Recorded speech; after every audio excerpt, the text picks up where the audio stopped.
Astaghfirullah. Bismillahirrahmanirrahim. Assalamualaikum warahmatullahi wabarakatuh.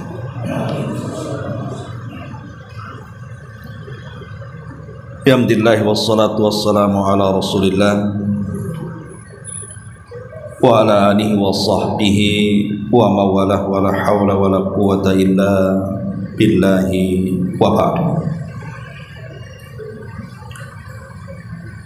Alhamdulillah, segala puja dan puji hanya milik Allah Jalla fi'ula. Salawat dan juga salam tetap kita hadiahkan kepada Rasul kita Nabi besar Muhammad sallallahu alaihi wa ala alihi wasallam.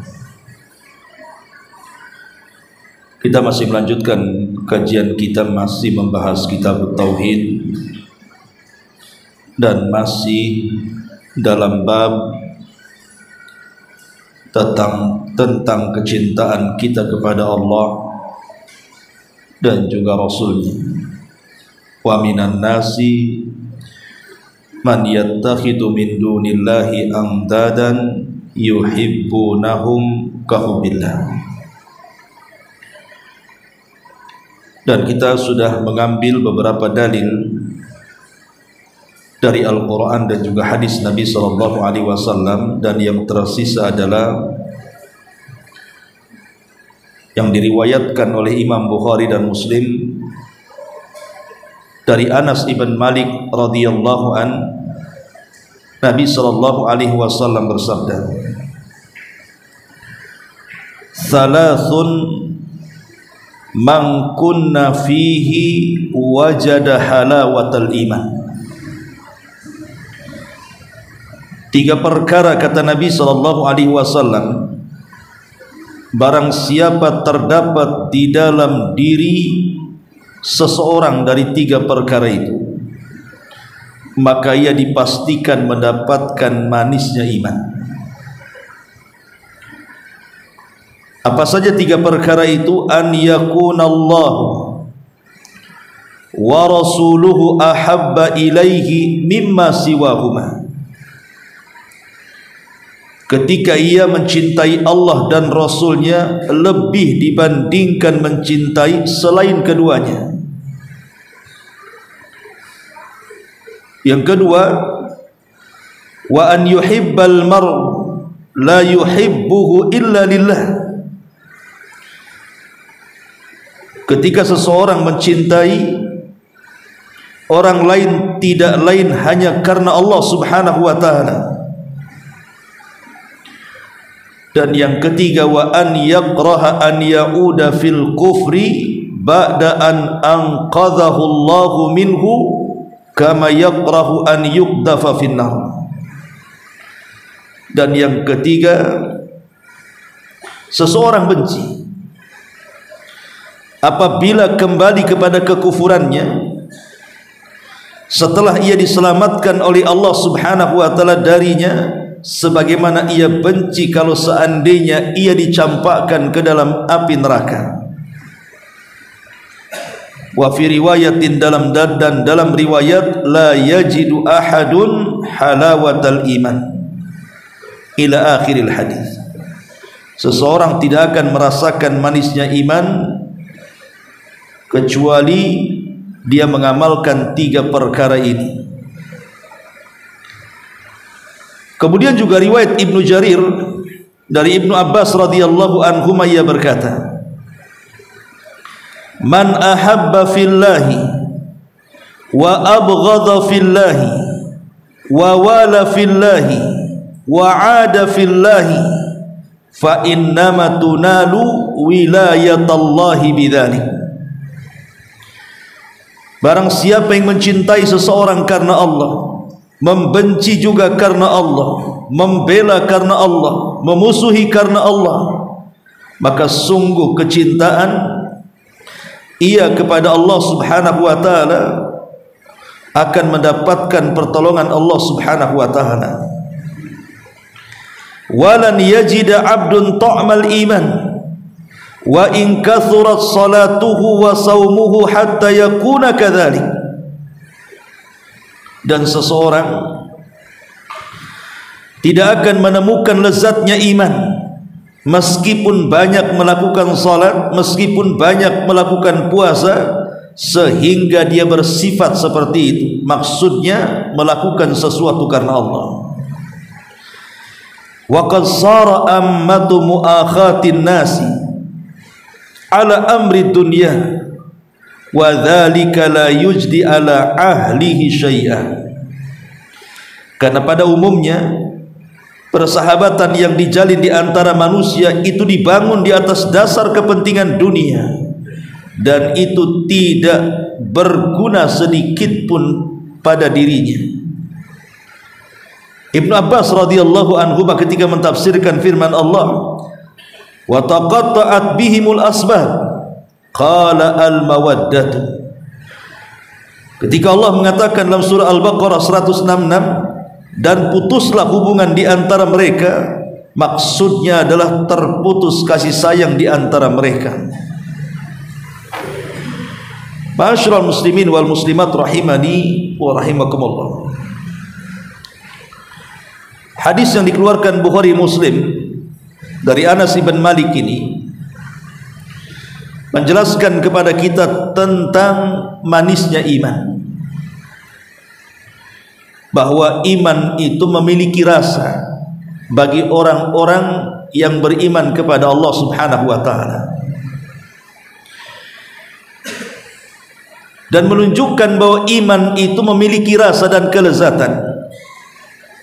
Kita lihat para sahabat Nabi sallallahu alaihi wasallam, supaya kita tahu apa itu rasanya iman. Bilal ibn Rabah radhiyallahu anhu, di masa Amirul Mukminin Umar bin Khattab radhiyallahu anhu, dia berbincang-bincang dengan para sahabat yang lainnya, nostalgia tentang kehidupan mereka di masa Nabi sallallahu alaihi wasallam masih hidup. Dan di situ banyak para sahabat juga yang ikut nimbrung, dan masing-masing bercerita tentang bagaimana ganasnya orang-orang Quraisy di permulaan dakwah kepada orang-orang yang beriman, termasuk kepada Bilal ibn Rabah radhiyallahu anhu. Mulailah para sahabat ini bercerita tentang masa lalunya. Ketika kemudian giliran Bilal ibn Rabah radhiyallahu anhu bercerita tentang masa lalunya, maka sahabat yang lainnya mengatakan, "Ya Bilal, bagaimana engkau bisa bertahan dengan kondisi seperti itu?" Saat Bilal ditelanjangi, kemudian diikat di batu, kemudian dijemur di tengah hari dan dicambuk, dan tidak berhenti yang mencambuk kecuali kecapean, bagaimana engkau bisa bertahan? Maka Bilal ibn Rabah radhiyallahu anhu yang mengatakan, karena aku campurkan lezatnya iman bimararatil adzab, dengan pedihnya siksaan. Jadi dia mengatakan, aku berusaha mencampurkan lezatnya keimanan dengan pedihnya azab. Rupanya kelezatan iman itu jauh lebih lezat dibandingkan peritnya azab, katanya. Makanya aku bisa bertahan sampai hari ini. Begitulah para sahabat Nabi sallallahu alaihi wasallam. Walaupun jiwa mereka harus melayang, tapi karena mereka sudah merasakan manisnya iman, maka mereka tidak peduli dengan itu. Hubayb ibn Adi radhiyallahu anhu pernah diikat oleh Abi Sufyan dan akan dibunuh. Kemudian Abi Sufyan mengatakan kepada Hubayb ibn Adi, tentu Abi Sufyan sebelum masuk Islam, dia mengatakan, bagaimana seandainya posisimu yang terikat itu diganti dengan posisi Nabi Muhammad sallallahu alaihi wasallam? Maka Hubayb ibn Adi mengatakan, demi Allah, jangankan lagi dia diikat sebagai pengganti di pohon ini, sebagai penggantiku di pohon ini, kalau ada satu duri yang sampai diinjak ia, kemudian dia merasa kesakitan dengan duri itu, maka aku tidak rela. Macam mana dia harus dijadikan posisi diriku di sini, sementara kalau dia menginjak duri saja aku tidak rela. Akhirnya Hubayb ibn Adi pun dihabisi di pohon itu. Dari sini menunjukkan bagaimana para sahabat itu mampu mereka merasakan lezatnya keimanan, sampai walaupun ruh keluar dari jiwa-jiwa mereka, mereka siap untuk Allah dan Rasulnya. Itulah disebut halawatul iman, bahwa iman itu ada rasanya, dan rasa itulah yang membangkitkan semangat jihad di antara para sahabat Nabi SAW. Lah di sini Nabi SAW mengatakan, "Thalathun man kunna fihi wajada halawatal iman." Ada 3 perkara, barang siapa terdapat dalam dirinya 3 perkara ini, maka ia pasti akan merasakan lezatnya dan manisnya iman. Apa 3 perkara itu? Yang pertama kata Nabi, an yakunallahu wa rasuluhu ahabba ilaihi mimma siwahuma. Ketika Allah dan Rasulnya lebih dicintai dibandingkan selain daripada keduanya. Tentu yang dimaksud mimma siwahuma, selain daripada keduanya, ya macam-macam. Karena manusia itu terkadang dicintakan kepada anaknya, terkadang dicintakan kepada pasangannya, terkadang dicintakan kepada orang tuanya, terkadang dicintakan kepada kerabat dan saudara-saudaranya, atau mungkin terkadang dicintakan kepada tempat tinggalnya, kepada bisnisnya, kepada kendaraannya, kepada tanahnya, kepada uangnya, kepada dunianya. Itulah manusia. Tapi ketika kemudian dia jadikan Allah dan Rasulnya lebih dicintai dibandingkan seluruh manusia yang dicintainya, bahkan seluruh harta yang selama ini diraihnya, maka itulah tanda dia akan merasakan lezatnya keimanan. Tapi kalau seandainya selain keduanya, maksudnya selain Allah dan Rasulnya, lebih dia cintai, dia lebih mencintai anaknya, istrinya, pasangannya, orang tuanya, orang-orang terdekatnya, hartanya, bisnisnya, tanahnya, uangnya, dunianya, maka selamanya dia tidak akan merasakan manisnya iman. Umar bin Khattab radhiyallahu anhu satu hari berdialog dengan Nabi SAW. Kemudian dia mengatakan, "Ya Rasulullah, la anta ahabbu ilayya min kulli syai'in illa min nafsi." Rasul, sesungguhnya engkau lebih aku cintai dibandingkan segala sesuatu. Maksudnya dibandingkan istriku, anakku, orang tuaku, hartaku, dan begitu seterusnya, kecuali, kata Umar, kecuali diriku. Maka Nabi SAW mengatakan, "La ya Umar, tidak, engkau belum mencintai aku." Maka Umar mengatakan, "Kenapa ya Rasulullah?" "Karena engkau masih mencintai dirimu dibandingkan diriku." Maka Umar mengatakan, "Idzan la anta ya Rasulullah ahabbu ilayya min kulli syai'in wa min nafsi." Kalau begitu ya Rasulullah, engkau lebih aku cintai dari segala sesuatu, termasuk diriku sendiri. Maka Nabi SAW mengatakan, "Al-an ya Umar, al-an ya Umar, qad kamulal iman." Wahai Umar, sekarang baru sempurna iman. Lihat bagaimana Nabi SAW mengatakan kepada Umar, sekarang sempurna iman wahai Umar. Itulah keimanan yang benar, bahwa tidak boleh aku lebih dicintai dibandingkan selainku sampai kepada dirimu. Dan itulah yang dilakukan para sahabat Nabi SAW. Tapi tentu kecintaan kita kepada Rasul tidak disamakan dengan kecintaan kita kepada Allah Subhanahu wa ta'ala. Karena kecintaan kita kepada Allah itu asal, adapun cintanya kepada Rasul itu hanya cabang saja. Karena ketika kita mencintai Nabi SAW itu karena perintah Allah. Allah yang memerintahkan kita untuk mencintai Nabi. Makanya kita tidak boleh mencintai Nabi SAW bersama Allah.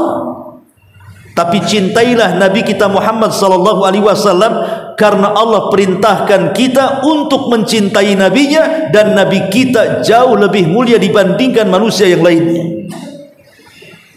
Karena kita tidak boleh mensejajarkan kecintaan kepada Rasul dengan kecintaan kepada Allah Subhanahu wa taala.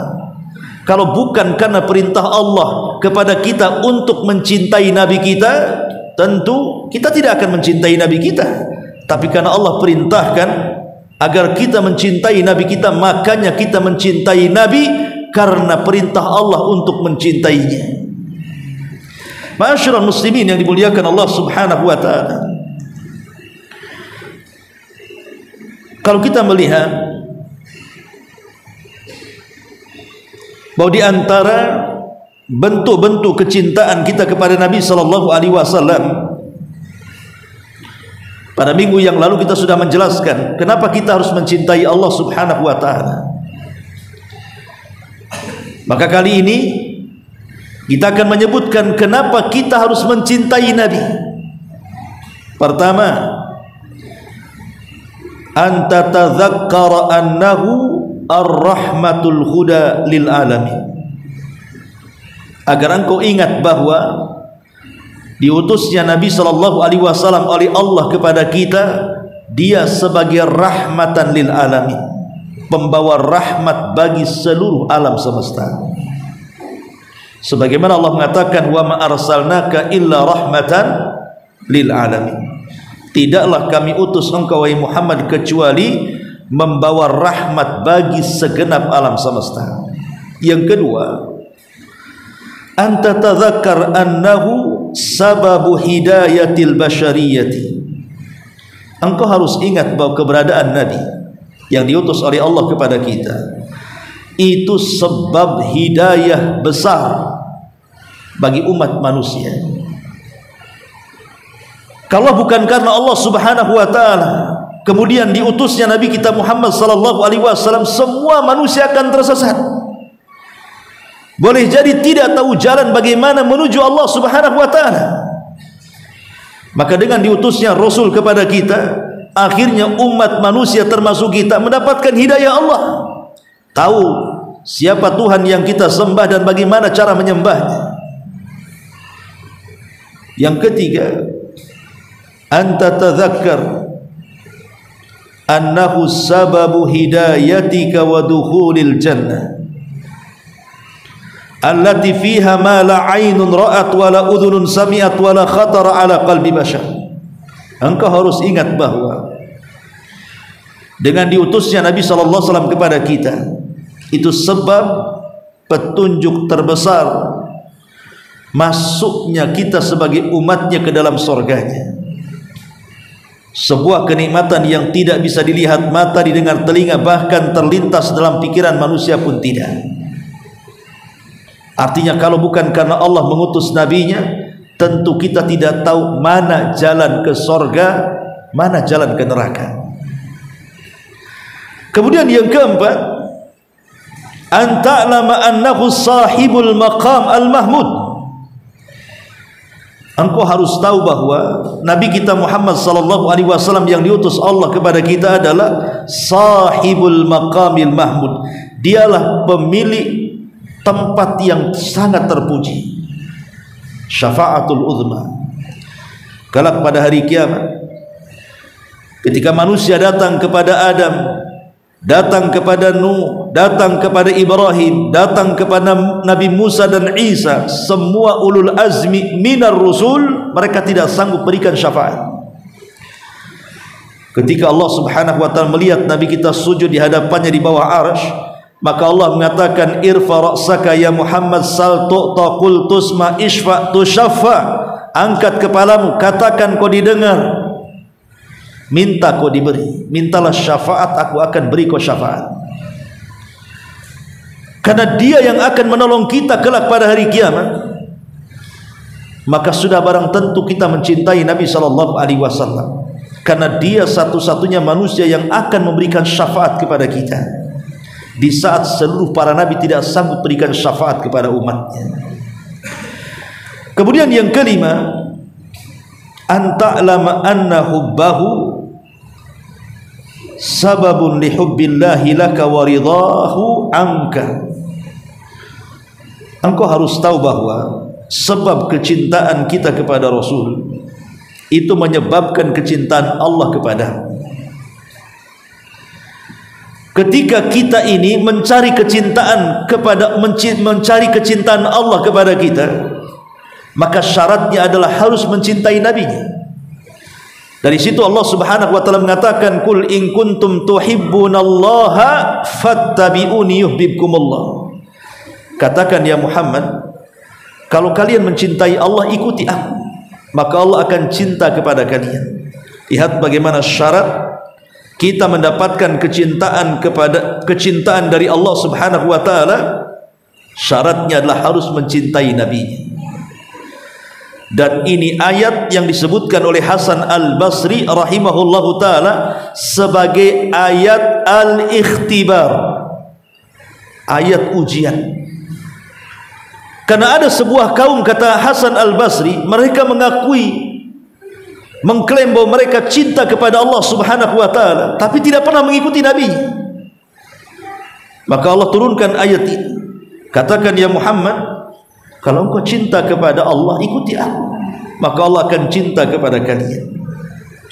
Kemudian yang keenam, at-tawajjuh ila Allah ta'ala bisidqin wa ikhlasin fi an yarzuqaka hubbahu wattiba'ah. Mintalah atau hadapkanlah wajah kita kepada Allah Subhanahu wa taala dengan kejujuran dan keikhlasan, agar Allah Subhanahu wa taala memberikan rizki kepadamu agar bisa mencintai Rasul dan mengikuti Rasul.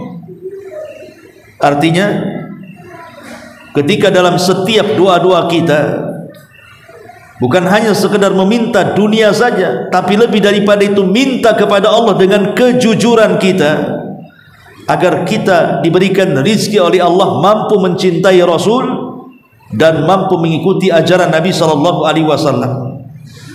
Kemudian yang nomor 7, qiraatu siratihi wa akhlaqihi, membaca sirahnya dan pelajari akhlaknya. Karena bagian daripada mencintai Rasul adalah mempelajari sirahnya dan juga mempelajari akhlak-akhlaknya. Bagaimana kita akan mencintai Rasul kalau tidak kenal Rasul? Bagaimana kita akan mencintai Rasul kalau tidak kenal akhlak-akhlak Rasul? Makanya dengan mencintai sejarah dan akhlak Nabi, disitulah akan terpupuk kecintaan kita kepada Nabi sallallahu alaihi wasallam. Kemudian yang nomor 8, al-iktsaru minas salati wassalami alaihi, perbanyak salawat. Karena Imam Ghazali rahimahullahu taala mengatakan, termasuk alamatul hub, alamat seseorang itu menaruh kecintaan adalah ketika dia banyak menyebutkan orang yang dicintainya. Kalau kita mencintai Nabi sallallahu alaihi wasallam, perbanyak sebut namanya. Dengan cara apa? Bersalawat kepada Nabi sallallahu alaihi wasallam. Kemudian yang nomor 9, mujahadatun nafsi ala tahqiq bihubbillahi wa rasulihi, berusaha semaksimal mungkin mengeluarkan daya dan upaya kita, waktu dan biaya kita, agar mampu mewujudkan kecintaan kita kepada Allah dan juga Rasulnya. Dengan itulah maka Allah Subhanahu wa taala akan memberikan manisnya iman. Inilah 9 perkara yang disebutkan para ulama, tanda di mana kita mencintai Nabi dan kenapa kita harus mencintai Nabi sallallahu alaihi wasallam. Masyaallah muslimin yang dimuliakan Allah Subhanahu wa taala. Kemudian penggalan kalimat yang kedua, Nabi sallallahu alaihi wasallam mengatakan, wa an yuhibbal mar'u la yuhibbuhu illa lillah. Yang kedua, ketika seseorang itu mencintai orang lain, dia mencintai orang itu dan tidaklah dia mencintai orang itu kecuali karena Allah Subhanahu wa taala. Ikhwatu fiddin muliakan Allah Subhanahu wa taala. Ada perbedaan yang harus ada pada setiap muslim ketika dia mencintai Allah dan mencintai selain Allah. Boleh jadi di antara kita ada yang mencintai istri kita, anak kita, orang tua kita, hobi kita, harta kita, benda kita, dunia kita, dan begitu seterusnya. Tapi di sana ada perbedaan antara kecintaan kita kepada Allah dengan kecintaan kepada selain daripada Allah Subhanahu wa taala. Pertama, cinta kepada Allah itu akan menambah ketaatan dan takarrub kita kepadanya. Tapi cinta kepada selain Allah tidak akan seperti itu. Yang kedua, kecintaan kita kepada Allah Subhanahu wa taala, kalau kita mencintai seseorang karena Allah maksudnya, bukan karena dunia atau bukan faktor yang lainnya, betul-betul karena Allah Subhanahu wa taala, maka itu akan melapangkan dada dia. Pasti akan melapangkan dada dia. Saya mencintai kamu itu karena Allah Subhanahu wa taala. Kalaupun seandainya kemudian engkau sakiti diriku, maka aku tidak akan menyakiti dirimu, karena aku cinta kepadamu karena Allah Subhanahu wa taala. Tapi kalau orang cinta bukan karena Allah, dia menyakiti kita, kita balas menyakiti dia. Itulah bedanya. Karena tidak ada lapang dada di situ. Maka kalau mencintai sesuatu karena Allah Subhanahu wa taala, maka akan terdapat al-insyirahu li sadrihi, kelapangan dalam dadanya. Kemudian yang ketiga, ketika seseorang mencintai orang lain karena Allah Subhanahu wa taala, maka akan terjadi alaqatu bit tawasuli wat tawasi alal birri wat taqwa. Kalau seandainya antum mencintai saya karena Allah Subhanahu wa taala, tentu antum tidak mungkin membiarkan saya ketika berada dalam kemaksiatan.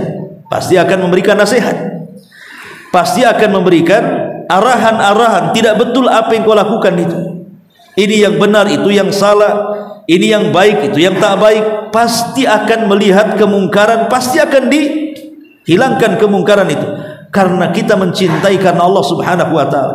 Tapi kalau cintanya bukan karena Allah, terkadang kita ini segan mau menasihati orang itu. Apalagi orang itu orang yang berjasa dalam urusan dunia kepada kita, makin segan lagi kita menasihati dia. Kemudian yang keempat, anna mahabbata fillah yuhibbuhu kama yuhibbul akharin. Kalau kita mencintai manusia karena Allah, maka kita tidak akan membeda-bedakan orang itu satu dengan yang lainnya. Bagi dia semua orang sama. Sebagaimana saya disuruh mencintai dia, Allah juga menyuruh kita mencintai yang ini. Sebagaimana Allah mencintai yang ini, Allah juga menyuruh mencintai yang itu. Tapi kalau mencintai bukan karena Allah Subhanahu wa taala, pasti dia akan lebih mencintai orang yang paling berjasa kepadanya, kan? Pasti dia akan lebih mencintai si A dibandingkan si B, karena si A ini banyak membantu saya urusan dunia, banyak menolong saya, banyak memudahkan saya, dan begitu seterusnya.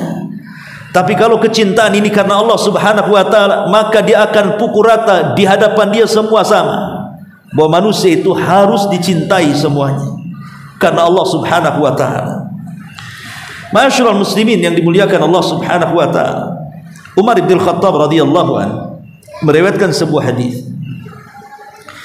Kata Nabi sallallahu alaihi wasallam, "Inna min ibadillahi la unasan ma hum bi anbiya wala syuhada yaghbituhumul anbiya wasyuhada yaumal qiyamah." Ada di antara hamba-hamba Allah itu, kata Rasul, dia bukan nabi, dia bukan para syuhada, tapi nanti pada hari kiamat para nabi dan para syuhada cemburu dengan dia. Kok bisa? Dia bukan nabi, dia bukan orang yang mati syahid, tapi pada hari kiamat seluruh para nabi dan seluruh para syuhada cemburu pula sama dia. Ada apa dengan si dia ini? Maka Rasul mengatakan, bima kanatihim minallah, karena kedudukan dia yang dekat dengan Allah Subhanahu wa taala. Makanya para nabi dan para syuhada cemburu. Kenapa dia punya kedudukan seperti itu pada hari kiamat? Kemudian para sahabat mengatakan, ya Rasulullah, akhbirna man, ya Rasul, ceritakan kepada kami siapa mereka itu yang bukan para nabi, bukan para syuhada, tapi para nabi dan syuhada cemburu dengan dia pada hari kiamat itu. Maka Rasul mengatakan, hum qaumun tahabu bi rauhillahi azza wa jalla ala ghairi arhami bainahum ala ghairi arhami bainihim wala amwalin yataqadawnaha. Mereka adalah sebuah kaum, kata Rasul, yang mencintai yang lainnya karena Allah, bukan karena ada ikatan rahim. Artinya bukan karena dia anaknya, istrinya, orang tuanya, kerabatnya, saudara. Tidak, bukan. Tidak ada ikatan itu. Betul-betul karena Allah. Juga bukan karena harta yang mengikat mereka. Bukan karena cinta kepada si fulan, karena si fulan banyak membantu modalnya. Tidak. Betul-betul karena Allah Subhanahu wa ta'ala. Fa wallahi inna wujuhahum lanur. Demi Allah, di wajah-wajah mereka terdapat cahaya. Wa innahum ala nurin, dan mereka di atas cahaya. La yakhafuna idza khafan nas wa la yahzanuna idza hazinan nas. Pada hari itu mereka tidak takut di saat manusia takut, dan mereka tidak bersedih di saat manusia sedang bersedih. Wa qara'a hadil ayah, maka Rasul membacakan ayat ini, ala inna awliya Allahi la khawfun alaihim walahum yahzanun. Sesungguhnya wali-wali Allah, mereka adalah orang-orang yang tidak punya rasa takut dan tidak akan bersedih hati. Lihat bagaimana orang-orang yang mencintai saudaranya karena Allah, bukan karena ada ikatan rahim, bukan pula karena ada ikatan bisnis, harta dan yang semacamnya. Lillah, karena Allah Subhanahu wa ta'ala. Makanya lihat orang-orang Arab itu, kalau mereka jumpa dengan kawan-kawannya, mesti mereka mengatakan uhibbuka fillah, aku cinta kepadamu karena Allah Subhanahu wa ta'ala. Kalimat ini selalu saya dengar di lisan-lisan mereka, tapi saya jarang mendengar kalimat ini di negeri ini. Jarang. Ya ada yang mengatakan seperti ini, tapi sangat jarang sekali saya mendengar ada ikhwan mengatakan, sini ana bantu antum, ana bantu karena Allah. Nah, sini saya bantu, takut nanti kalau ada masalah antum bisa bantu anak. Nah, itu yang banyak. Ya, yang banyak itu ngomong begitu kan? Gak apa-apa anak bantu sekarang, tapi kalau ada masalah nanti antum bantu anak ya, katanya. Ini namanya barter, ikhwan. Ya. Jadi lihat bagaimana Nabi SAW mengajarkan kepada kita tentang keutamaan orang yang cinta karena Allah. Disitulah Rasul mengatakan, kalau kita ingin merasakan manisnya iman, an yuhibbal mar la yuhibbuhu illa lillah. Ketika seseorang mencintai orang lain, dia tidak mencintai kecuali karena Allah Subhanahu wa ta'ala. Dan itu dibuktikan oleh para sahabat Nabi SAW. Contoh saja yang Allah sebutkan dalam surah Al-Hasyr ayat 9. Walladzina tabawwa'ud dara wal iman min qablihim yuhibbunahu man hajara ilaihim wa la yajiduna fi sudurihim hajatan mimma utu wa yu'thiruna ala anfusihim walau kana bihim khasasa. Orang-orang yang telah menempati daerah keimanan, maksudnya orang-orang Ansar. Darul Iman itu maksudnya rumah keimanan adalah Madinah, dan yang dimaksud dalam ayat ini mereka orang-orang Ansar. Yuhibbuna man hajara ilaihim, orang-orang Ansar itu sangat sayang dan cinta kepada para muhajirin yang hijrah ke negaranya. Wala yajiduna fi sudurihim hajatan mimma utu, dan dalam hati orang-orang Ansar itu tidak ada sesuatu yang mengganjal dari apa yang mereka berikan kepada orang-orang muhajir. Semua ikhlas karena Allah Subhanahu wa ta'ala. Bahkan lebih daripada itu, wa yu'thiruna ala anfusihim walau kana bihim khasasa. Mereka sanggup memberikan segalanya kepada orang-orang muhajirin, apa yang mereka hajatkan, padahal orang-orang Ansar sendiri sangat berhajat dengan pemberian itu. Lihat ketika persaudaraan Abdurrahman ibn Auf dan Sa'd ibn Mu'ad atau Sa'd ibn Rabi. Abdurrahman ibn Auf dan Sa'd ibn Rabi. Bagaimana Sa'd ibn Rabi sampai mengatakan kepada Abdurrahman ibn Auf, kan, aku memiliki 2 rumah pantaulah dua rumah itu, mana-mana dari dua rumah itu yang kau sukai ambil. Kalau memang rumah yang kutempati kau sukai, aku yang pindah ke sana. Aku memiliki dua kebun kurma, mana-mana kau lihat kau sukai, oh ini kebun ini lebih luas, lebih banyak kurmanya, ambil, biar saya kebun yang satunya. Begitulah kecintaan orang-orang Ansor kepada orang-orang Muhajirin. Dan ini tidak ada dalam sejarah kecuali pada zaman keemasan para sahabat Nabi SAW. Di zaman sekarang mana ada orang yang seperti ini? Ada orang seperti ini? Ada perantau datang ke Batam, antum punya 3 rumah, ambil tuh 1 rumah. Mana ada? Boleh kau masuk rumah, tapi bulanannya 1,5. Itu yang ada. Ya. Nah ini kan yang masalah ya. Ini yang pertama, sifat itsar.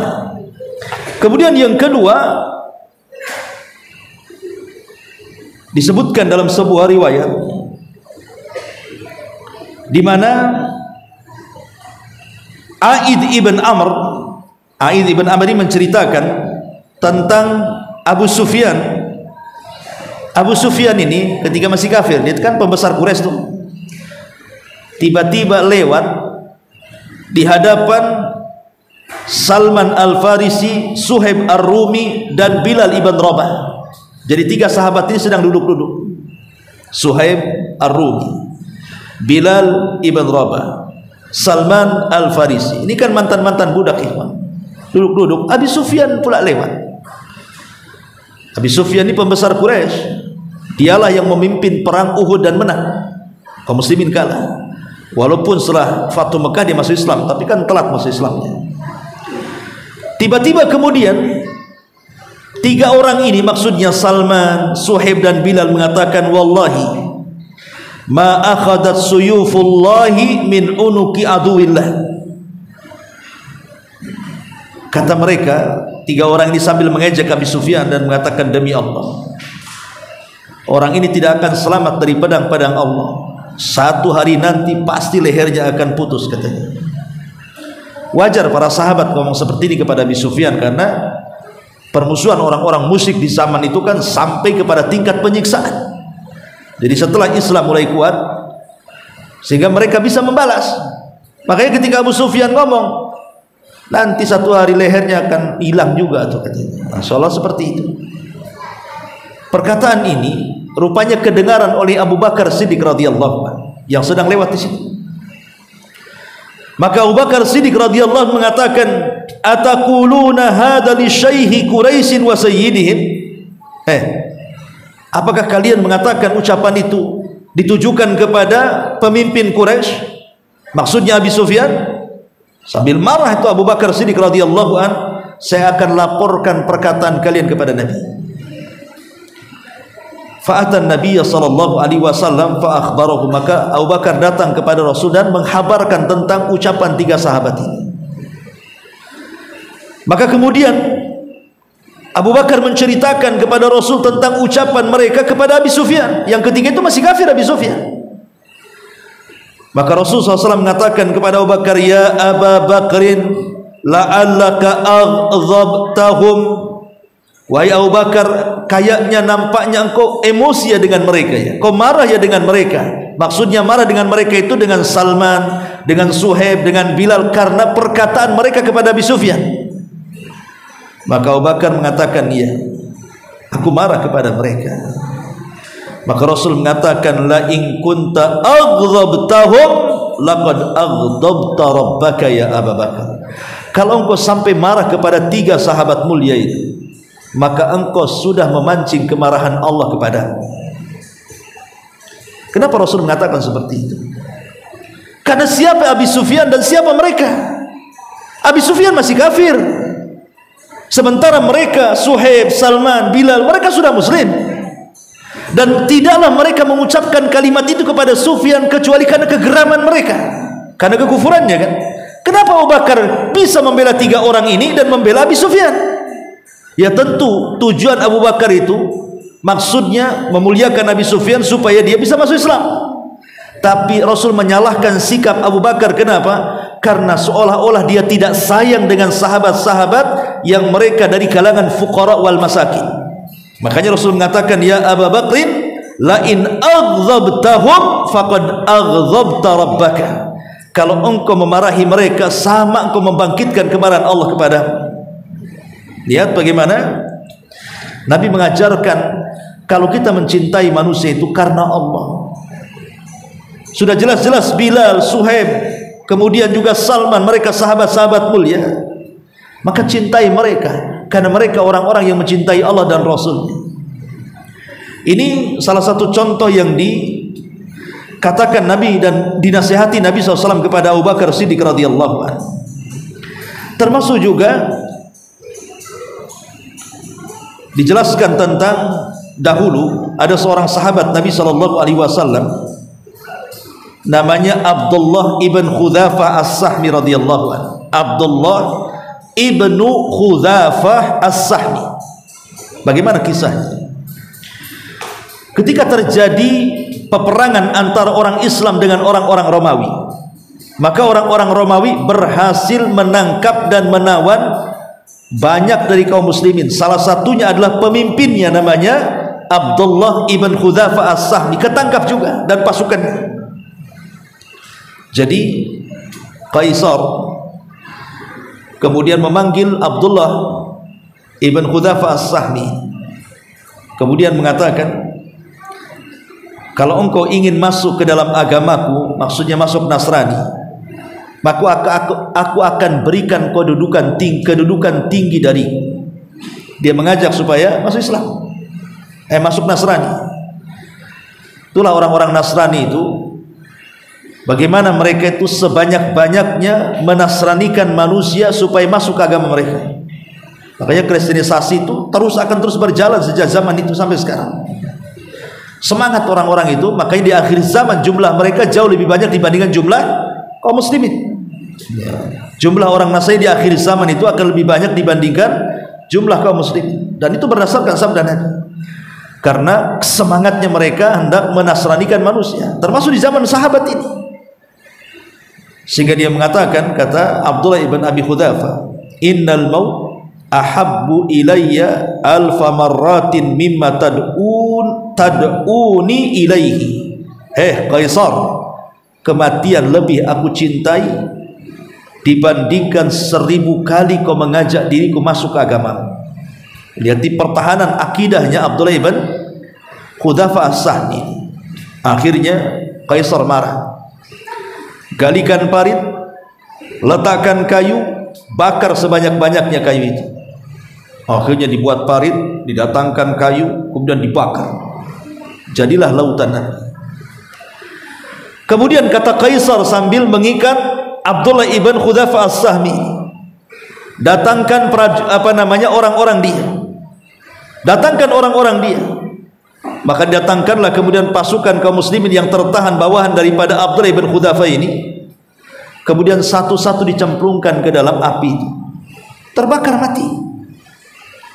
Maksudnya Kaisar ini ingin menakut-nakuti Abdullah ibn Khudzafah, kalau engkau tidak masuk Nasrani, nasibmu seperti mereka, kau juga akan mati dalam api itu, dipanggang. Tapi subhanallah, tiba-tiba kemudian dia mengatakan, justru aku ingin seperti mereka, supaya aku akan menghadap Allah subhanahu wa ta'ala dari atas kepala sampai kaki, bahwa aku terbakar dengan mereka di hadapan Allah subhanahu wa ta'ala. Makin marah Kaisar ini, akhirnya meninggalkan si Abdullah ibn Khudzafah ini. Ketika tidak ada Kaisar, tiba-tiba Abu Khudzafah ini menangis, tentu karena melihat teman-teman yang satu persatu dimasukkan ke dalam api itu. Tiba-tiba kemudian Kaisar ini mendengar bahwa Abdullah ibn Khudzafah menangis, balik lagi dia, kemudian bertanya, kenapa kau menangis? Apakah engkau takut? Masuklah ke agamaku. Kemudian dia mengatakan, aku tidak takut, dan aku tidak akan pernah masuk ke agamamu. Maka Kaisar mengatakan, waihaka famal ladzi abkaka idzan, celaka engkau, lalu kenapa engkau menangis? Apa alasanmu? Akhirnya kemudian dia mengatakan, demi Allah aku menangis karena aku bicara kepada diriku sendiri, dan aku katakan kepada diriku sendiri, lemparkanlah badanmu ke dalam api itu. Temuilah sahabat-sahabatmu yang sudah masuk di dalam, agar jasadku dan seluruh rambut-rambut yang ada pada badanku menghadap kepada Allah, dan aku katakan ini semua karenamu dan karena jalanmu ya Rabb.